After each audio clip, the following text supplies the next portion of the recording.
If you're a really conservative investor Hmm. and you bought a really conservative bond fund, and just about any magazine or website will list for you the most conservative bond funds in America, but they went down in value the last 1 or 2 years. Why Sure. doesn't the GenWell Private Lending Fund go down in value?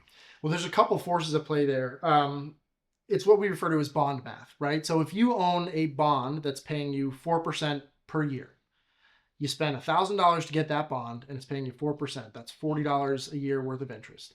If all of a sudden bonds come out and they're paying 4.5%, now they're paying $45 per year. People want to make 4.5% on every bond that fits in that same exact space. So now your bond that only pays 4% just went down in value.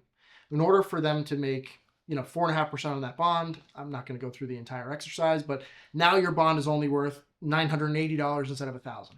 That's exactly why values went down over the last handful of years.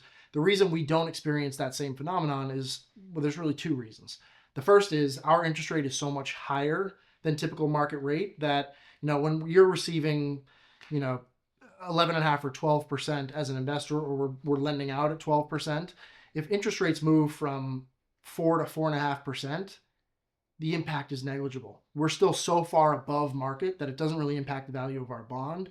The second is the length of time that you're actually invested in that bond, or the time till maturity. Our loans are at most 12 months. The impact that you feel in a 12-month period is extremely small. Most bonds that are actually impacted by rate changes have a longer duration.